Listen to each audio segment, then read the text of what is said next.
നമസ്കാരം, ഭാരത് ലൈവിലേക്ക് സ്വാഗതം. നമസ്കാരം. പ്രശാന്ത്, ഒരു വലിയ ട്വിസ്റ്റ് ഉണ്ടായിരിക്കുന്നു.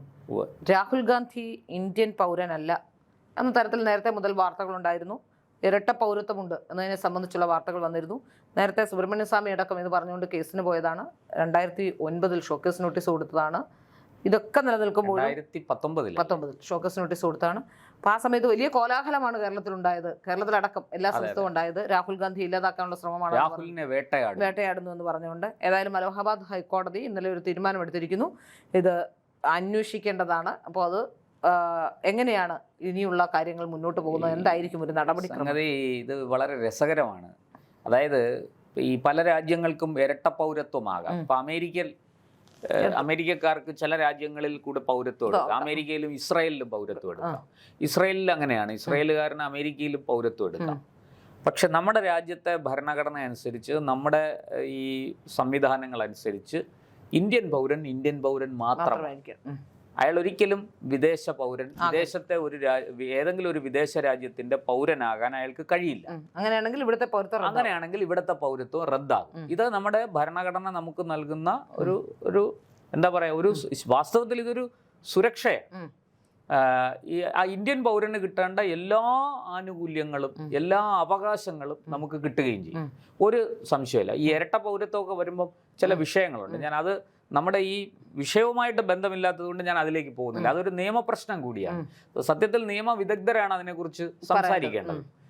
നമ്മുടെ വിഷയം ഈ രാഹുൽ ഗാന്ധിക്ക് ഇരട്ട പൗരത്വമുണ്ട് എന്ന ആക്ഷേപം നേരത്തെ ശ്രീല ചൂണ്ടിക്കാണിച്ചതുപോലെ നേരത്തെ തന്നെ ഉയർന്നതാണ്.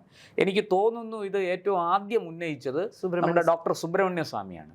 സ്വാമിയുടെ സ്വഭാവം അറിയാലോ, സ്വാമി ഉടുമ്പാണ്, പിടിച്ചാ വിടില്ല.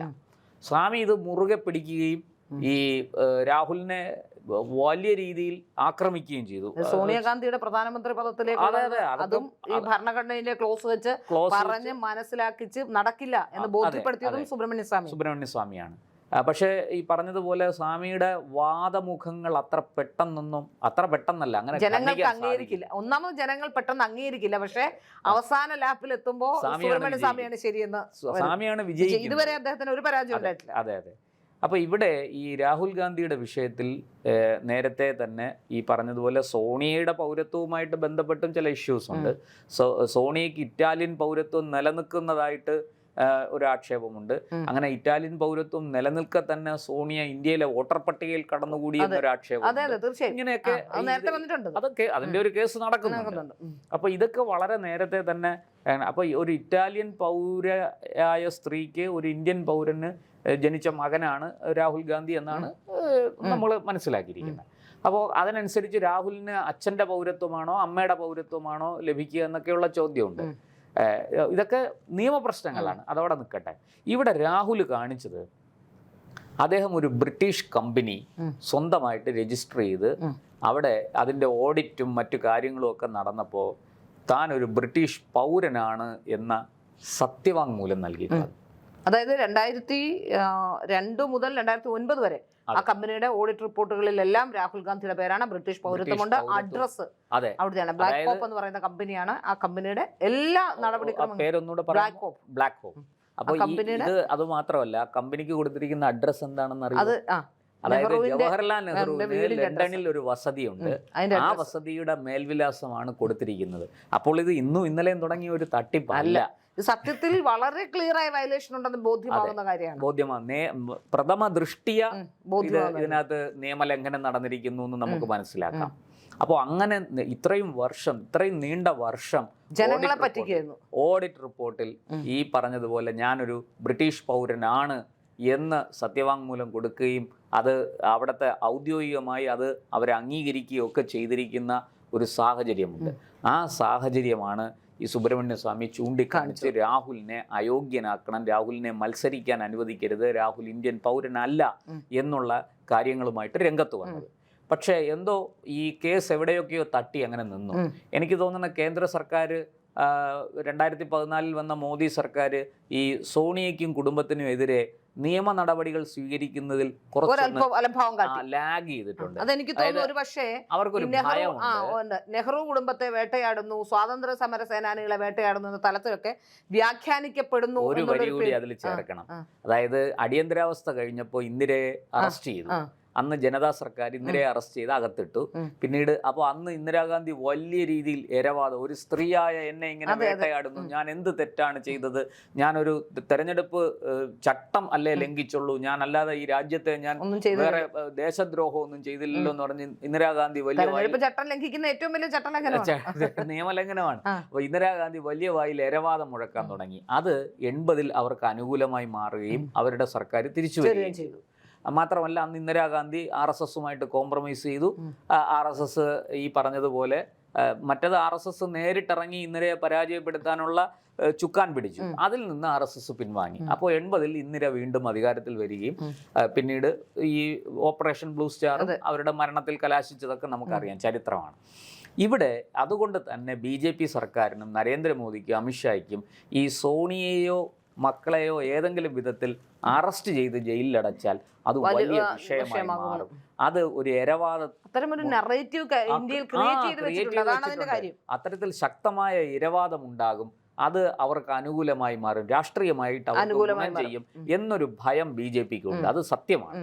അതുകൊണ്ടാണ് അവർ വലിയ കാര്യമായ നടപടികൾക്ക് പോകാതെ ഈ ഇങ്ങനെ ഒരു അതിനെയാണ് സുബ്രഹ്മണ്യ സ്വാമി നിരന്തരം എലിയും കളി നടത്തുന്നത് കൊണ്ടാണ്. പക്ഷെ സ്വാമി അങ്ങനെയല്ല, സ്വാമിയുടെ സ്വഭാവം പെട്ടെന്ന് തുണ്ടനാണ്.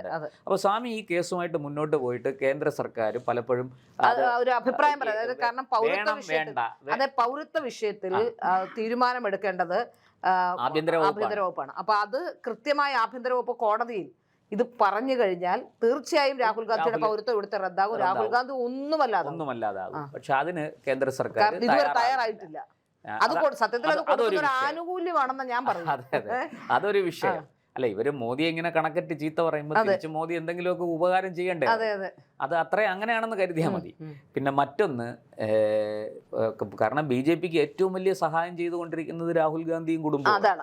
അവര് ചെയ്തു കൊടുക്കുന്ന സഹായം കൊണ്ടാണ് കോൺഗ്രസിനെ എത്തിക്കുന്നതും അവര് തന്നെയാണ്. ഈ 3 കുടുംബാംഗങ്ങളാണ്. അപ്പോൾ ഇവിടെ സുബ്രഹ്മണ്യ സ്വാമി ഈ കേസുമൊക്കെ ആയിട്ട് ഇങ്ങനെ പൊയ്ക്കൊണ്ടിരിക്കുമ്പോഴാണ് കർണാടകയിൽ ഒരു അഭിഭാഷകൻ കേസ് കൊണ്ട് ഇവിടെ അലഹബാദ് ആദ്യം ലക്നൗ കോടതിയിലാണ് കൊടുക്കുന്നത്. അതായത് അദ്ദേഹത്തിന്റെ പേര് എന്തോ ഒരു ശിശിർ ആണ്, വിഘ്നേഷ് ശിശിർ. ഈ വിഘ്നേഷ് ശിശിർ ഒരു കേസ് കൊണ്ട് ലക്നൗ കോടതി കൊടുത്തു. ലക്നൗ കോടതി ആ കേസ് തള്ളി. അപ്പോൾ ഇദ്ദേഹം അതിന്റെ അപ്പീലുമായിട്ട് അലഹബാദ് ഹൈക്കോടതി പോയി. ഈ അലഹബാദ് ഹൈക്കോടതിയിൽ ഈ അപ്പീല് പരിശോധിച്ച് ഇദ്ദേഹം തൻ്റെ കൈവശമുള്ള രേഖകൾ, അതിൻ്റെ പകർപ്പുകൾ ഒക്കെ കോടതിയിൽ സമർപ്പിച്ചു. മാത്രമല്ല ഈ കേസിൽ കേന്ദ്ര സർക്കാരിനെ കക്ഷി ചേർക്കണമെന്ന് ആവശ്യപ്പെട്ടു. സത്യം പറഞ്ഞാൽ നരേന്ദ്രമോദി അമിത്ഷായും കുടുങ്ങി അവിടെ. കോടതി എന്ത് ചെയ്തു? പ്രഥമ ദൃഷ്ട്യാ രേഖകൾ ക്ലിയർ ആണ്. അവര് നേരെ കേന്ദ്ര സർക്കാരിനെ കക്ഷി ചേർത്തു. ആഭ്യന്തര വകുപ്പ് സെക്രട്ടറിയും ജോയിന്റ് സെക്രട്ടറിയും എല്ലാം വലിയ ഫയലും ഒക്കെ തൂക്കിപ്പിടിച്ച് കോടതിയിൽ വരേണ്ടി വന്നു. കോടതിയിൽ വന്ന് ഇതെല്ലാം പരിശോധിച്ചു കഴിഞ്ഞു. അതായത് ഇതിനെക്കുറിച്ച് കോടതി പ്രഥമ ദൃഷ്ട്യാ അന്വേഷിക്കാൻ കേന്ദ്ര സർക്കാരിനോട് നിർദ്ദേശിച്ചിരുന്നു. അവരന്വേഷിച്ച് റിപ്പോർട്ട് കൊടുത്തിട്ടുണ്ട്. ആ റിപ്പോർട്ട് ഓപ്പൺ കോർട്ടിൽ വയ്ക്കരുത് എന്നൊരാവശ്യം ഹർജിക്കാരൻ ഉന്നയിച്ചിരുന്നു. അത് കാരണം വളരെ രഹസ്യമായിട്ടാണ് കോടതി പരിശോധിച്ചത്. തീർച്ചയായിട്ടും അത് അലഹബാദ് ഹൈക്കോടതിയുടെ ഡിവിഷൻ ബെഞ്ച് തന്നെയായിരിക്കും പരിശോധിക്കുന്നത്. അങ്ങനെ പരിശോധിച്ചതിൻ്റെ ഫലമായിട്ട് അവർക്ക് പ്രഥമ ദൃഷ്ട്യാ കഴമ്പുണ്ടെന്ന് കണ്ടെത്തുകയും അവർ ഈ കേസിൽ കൃത്യമായൊരു ഉത്തരവ് പുറപ്പെടുവിക്കുകയും ചെയ്തിരിക്കുന്നു. ആ ഉത്തരവ് മറ്റൊന്നുമല്ല, ഒന്നുകിൽ ഇത് കേന്ദ്ര ഏജൻസി, അല്ലെങ്കിൽ ഇത് UP പോലീസിലെ ഒരു സ്പെഷ്യൽ ടീം ഇത് അന്വേഷിച്ച് FIR ഇട്ട് വ്യക്തമായിട്ട് FIR ഇട്ടെങ്കിലേ ഇത് അന്വേഷിക്കാൻ പറ്റുള്ളൂ. കാരണം ഇത് പൗരത്വ പ്രശ്നമാണ്. അപ്പോൾ അത് ആഭ്യന്തര വകുപ്പ് തന്നെയാണ്. പക്ഷെ എങ്കിലും ആഭ്യന്തര വകുപ്പിന് നിയമം മറികടക്കാൻ പറ്റില്ല. ഇവിടെ വളരെ കൃത്യമാണ്, മറ്റൊരു രാജ്യത്ത് പൗരത്വമുള്ള ഒരാളിന്റെ ഇന്ത്യൻ പൗരത്വം സ്വാഭാവികമായി നഷ്ടപ്പെടും. അത് വളരെ വ്യക്തമാണ്.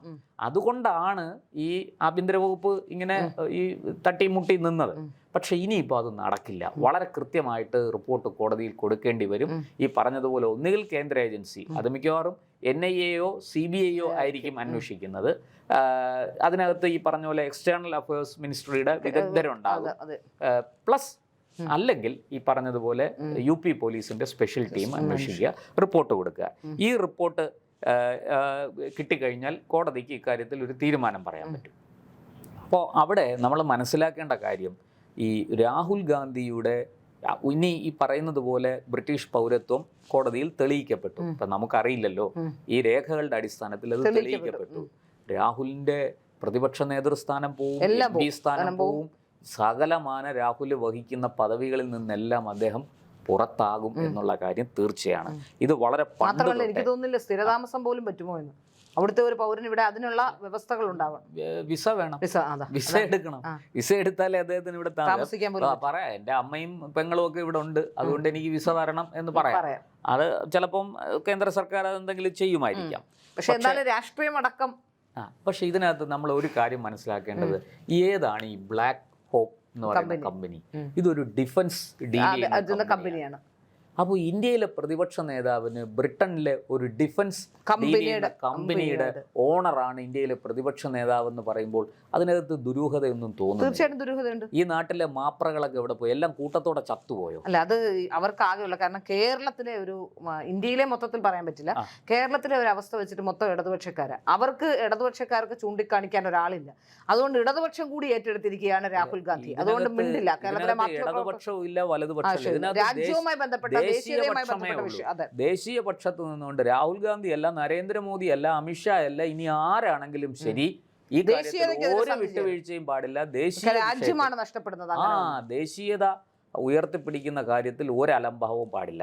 എൻ്റെ ചോദ്യം, ഈ ഇങ്ങനെ ഒരു ഡിഫൻസ് പ്രതിരോധ മേഖലയിലെ ഒരു കമ്പനി നടത്താൻ ഒരു ഈ പറയുന്നത് പോലെ രാഹുലിന്, അതും വിദേശത്ത് ചെന്ന് ആ രാജ്യത്ത് നമ്മളെ വർഷങ്ങളായിട്ട് അടിമകളാക്കി വെച്ച് നമ്മളെ കൊള്ളയടിച്ച, നമ്മളെ ഉപദ്രവിച്ച, നമ്മുടെ രാജ്യത്തെ ഒരു കോളനിയാക്കി മാറ്റിയ ഈ ബ്രിട്ടീഷുകാരൻ്റെ നാട്ടിൽ ചെന്ന് അവിടെ ഒരു പ്രതിരോധ കമ്പനി തുടങ്ങാൻ രാഹുലിന് എങ്ങനെ ധൈര്യം വന്നു?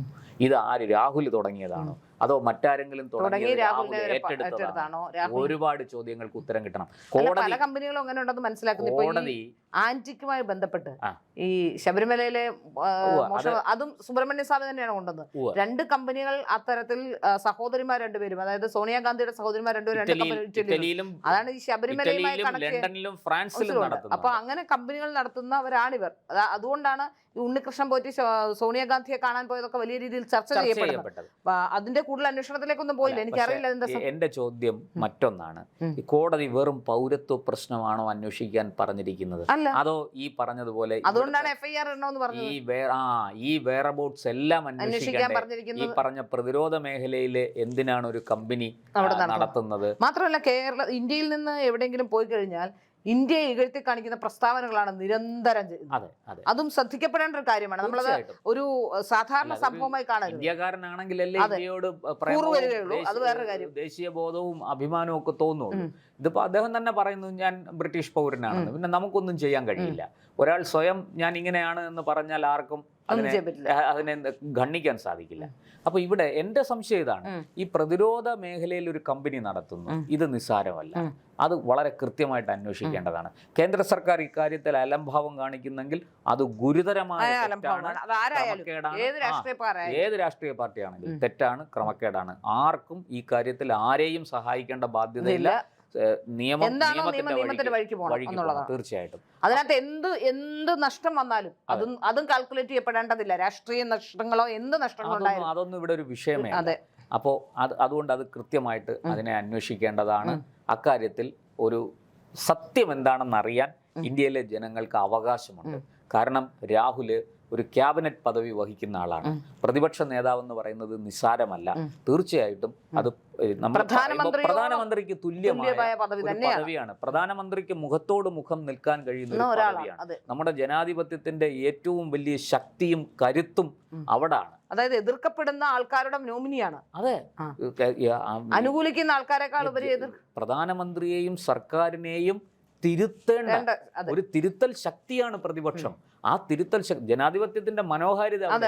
ആ തിരുത്തൽ ശക്തിയായ വർത്തിക്കേണ്ട പ്രതിപക്ഷ നേതാവ് ഇങ്ങനെ ഒരു ദേശവിരുദ്ധമായ ഒരു കാര്യത്തിൽ ചെന്ന് പെട്ടിരിക്കുന്നു എന്ന് കേൾക്കുമ്പോൾ തീർച്ചയായിട്ടും അത് നമുക്ക് വലിയ സങ്കടം ഉണ്ടാക്കുന്ന കാര്യമാണ്, ഭയപ്പെടുത്തുന്ന കാര്യം. അതായത് രാജ്യത്തിന്റെ ദേശീയ സുരക്ഷയായാലും എന്തായാലും ഏത് വിഷയത്തിലായാലും അഴിമതിയുടെ കാര്യത്തിലാണെങ്കിലും എന്ത് കാര്യത്തിലാണെങ്കിലും ഭരിക്കുന്നവരോടൊപ്പം തന്നെ പ്രാധാന്യം. കാരണം രണ്ടും ജനങ്ങളുടെ പ്രതിനിധിയാണ്. അപ്പോൾ നമ്മൾ വിശ്വസിച്ചിരിക്കുന്നത് കുറച്ചുപേർ പ്രതിപക്ഷ നേതാവിനെ വിശ്വസിക്കുമ്പോൾ കുറച്ചുപേര് പ്രധാനമന്ത്രി വിശ്വസിക്കുന്നു എന്ന വ്യത്യാസമേ ഉള്ളൂ. വിശ്വാസത്തിൽ ഒന്നും കാര്യമില്ല. അതെ അതെ ഇത് we the people of India, നമ്മുടേതാണ്.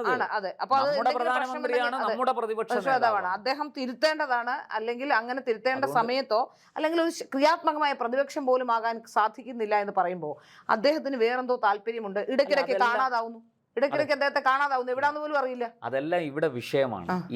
അതുകൊണ്ടാണ് കോടതി ഇത് FIR ഇട്ട് അന്വേഷിക്കണം. അതെ അതെ, FIR ഇട്ടാൽ കൂടുതൽ കാര്യങ്ങൾ അന്വേഷിക്കാൻ പറ്റും. അദ്ദേഹത്തിന്റെ യാത്ര അടക്കമുള്ള കാര്യങ്ങൾ, എല്ലാ കാര്യങ്ങളും അന്വേഷിക്കാൻ പറ്റും. അതിപ്പോ NIA-ക്കും CBI-ക്കും അതിനുള്ള റൈറ്റ് ഉണ്ട്. അവർക്ക് തീർച്ചയായിട്ടും പ്രത്യേകിച്ച് ഇനി ഒരു ഉത്തരവിന്റെ ആവശ്യമില്ല. ഈ പറഞ്ഞതുപോലെ കോടതിയോ കേന്ദ്ര സർക്കാരോ നിർദ്ദേശിച്ചാൽ അവർക്ക് കൃത്യമായിട്ട് അന്വേഷിക്കാം. അതുകൊണ്ട് ഈ കാര്യത്തിൽ ഇപ്പോൾ സുബ്രഹ്മണ്യ സ്വാമി ചൂണ്ടിക്കാണിച്ച കാര്യങ്ങൾ ഏതാണ്ട് 90% ശരിയായി വന്നിരിക്കുകയാണ്. അതിപ്പോൾ കോടതിക്ക് തന്നെ ബോധ്യപ്പെട്ടിട്ടുണ്ട്. ഇനി മറുപടി പറയേണ്ടത് രാഹുലാണ്. ഇതിന്റെ സത്യം എന്താണെന്ന് അറിയാൻ രാജ്യത്തെ പൗരന്മാർക്ക് അവകാശമുണ്ട്. തീർച്ചയായിട്ടും അവരത് അറിയാൻ ആഗ്രഹിക്കുന്നു. അതുകൊണ്ട് രാഹുൽ സത്യം പറയാൻ തയ്യാറാകണം. ഈ പറഞ്ഞത് ഇതിനകത്ത് എന്തെങ്കിലും ഇനിയിപ്പോൾ ക്ലറിക്കൽ മിസ്റ്റേക്ക് ആണെന്നിരിക്കട്ടെ, എന്തെങ്കിലും ടെക്നിക്കൽ എറേഴ്സ് ആണെന്നിരിക്കട്ടെ, നമുക്ക് തീർച്ചയായിട്ടും നമുക്ക് സന്തോഷമേ ഉള്ളൂ. കാരണം നമ്മുടെ രാജ്യത്തിന്റെ പ്രതിപക്ഷ നേതാവ് അഗ്നിശുദ്ധി വരുത്തി അദ്ദേഹം തിരിച്ചു വരണം എന്നുള്ളതാണ്. അപ്പോൾ ഇവിടെ നമ്മൾ രാഹുലിനെ ഏകപക്ഷീയമായിട്ട് രാഹുൽ കുഴപ്പക്കാരനാണ്, രാഹുൽ കള്ളനാണ്, അതൊന്നുമല്ല ഇവിടുത്തെ വിഷയം. ഇങ്ങനൊരു കേസ് ഉണ്ടായിരിക്കുന്നു. ഈ കേസിൽ നെല്ലും പതിരും തിരിയണം. വളരെ കൃത്യമായിട്ട് ഇതിൻ്റെ കറുപ്പും വെളുപ്പും വേർതിരിക്കണം. അതിൽ ഇനി പന്ത് രാഹുലിൻ്റെ കോർട്ടിലാണ്. രാഹുലാണ് ഇനി കളിക്കേണ്ടത്. രാഹുലിന് കൃത്യമായിട്ട് മറുപടി പറയാൻ അവസരങ്ങളുണ്ട്, ബാധ്യതയുണ്ട്, ഈ രാജ്യത്തോട് കടപ്പാടുണ്ട്. ഈ രാജ്യത്തിൻ്റെ പ്രതിപക്ഷ നേതാവാണ്. അദ്ദേഹം തൻ്റെ ഉത്തരവാദിത്വം നിറവേറ്റണം. ഒരിക്കലും അതിൽ നിന്ന് ഒളിച്ചോടരുത്. വളരെ കൃത്യമായി ഇതിന് മറുപടി പറയേണ്ടതാണ്. ഈ പറഞ്ഞതുപോലെ ഈ എന്തെങ്കിലും ഇതിനകത്തൊരു ക്രമക്കേട് നടന്നിട്ടുണ്ടെങ്കിൽ അതിൻ്റെ ശിക്ഷ അദ്ദേഹം ഏറ്റുവാങ്ങേണ്ടിയും വരും. അതുമാത്രമേ നമുക്ക് ഇക്കാര്യത്തിൽ പറയാനുള്ളൂ.